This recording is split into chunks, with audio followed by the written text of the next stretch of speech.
Olá, prontos? Preparados para mais uma viagem fantástica no grupo de estudos do professor Narciso? Hoje nós vamos responder uma pergunta muito interessante encaminhada pela doutora Margarete Massoco, que é advogada em São Miguel do Oeste, Santa Catarina. Ela nos traz o seguinte questionamento. Professor, eu tenho um cliente que ele é um segurado que nasceu com deficiência visual. Então, isso é uma doença congênita dele, é um deficiente. Muito bem. Este segurado trabalhou um período na agricultura, depois ele foi para a cidade, mesmo com a deficiência visual dele, e está trabalhando num frigorífico, certo? Numa atividade que é especial, numa atividade que é nociva à saúde. Pois bem, a pergunta dela é o seguinte: como é que eu faço a questão da aposentadoria desse indivíduo? Ele vai poder somar o tempo da roça, o tempo da agricultura com o tempo urbano, este tempo especial do frigorífico? Como isso funciona? Vamos ver a resposta?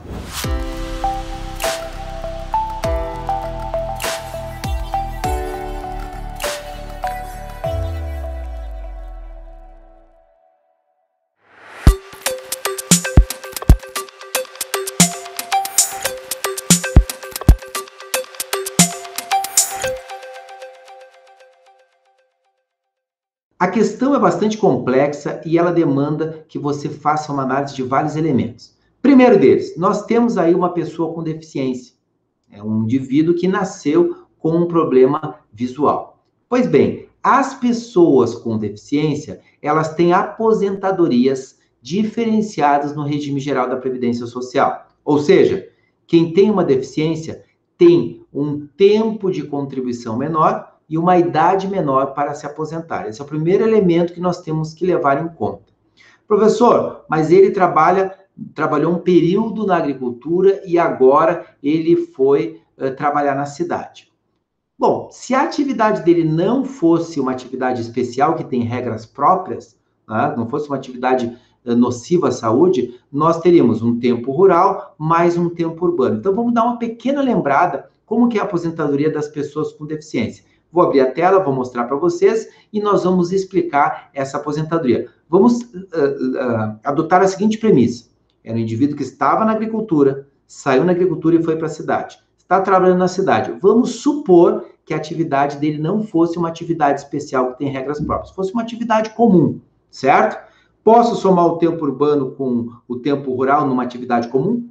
Posso. E aí, quais seriam as regras da aposentadoria da pessoa com deficiência? Vou mostrar agora para vocês. O segurado com deficiência, ele tem dois tipos de aposentadoria no regime geral da Previdência Social. A aposentadoria por tempo de contribuição e a aposentadoria por idade. E o mais importante, essas aposentadorias não foram afetadas pela reforma da Previdência trazida pela Emenda Constitucional 103 de 2019.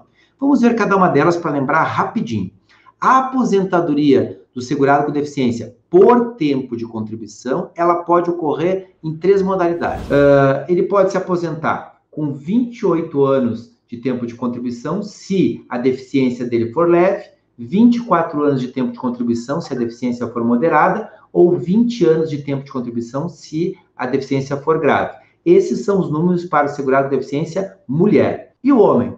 E o homem se aposenta com 33 anos de tempo de contribuição, se a deficiência é leve, 29 se é moderada e 25 se é grave. E o mais interessante disso é que a renda mensal inicial será de 100% do salário de benefício. Agora, eu só posso contar como este tempo que vai levar a aposentadoria para o segurado com deficiência, o tempo em que ele está nessa condição de deficiente. No caso dela, como é uma pessoa que nasceu com deficiência, tranquilo, todo o período dela trabalhado vai contar para esses períodos aí necessários para aposentadoria por tempo de contribuição do segurado com deficiência. Se é alguém que se tornou deficiente ao longo da vida, eu começo a contar a partir da data da deficiência para frente esse tempo que vai reduzir a contribuição dele, certo? A segunda modalidade é a aposentadoria por idade do segurado com deficiência. Pois bem, nesta aposentadoria independe do grau de deficiência. A mulher com qualquer grau de deficiência se aposenta com 55 anos de idade e o homem com 60 anos de idade. A renda mensal inicial, ela começa com 70% do salário de benefício, mais 1% para cada 12 contribuições que esse segurado teve ao longo da vida dele. Como o período de carência é 180 contribuições mensais, ou seja, 15 anos, então nós teremos aí, no mínimo, 70 mais os 15 anos, 85% do salário de benefício. Muito bem, essa seria a regra se esse segurado trazido no nosso exemplo trabalhou um tempo na agricultura e trabalhou um tempo na cidade, na atividade urbana, numa atividade comum.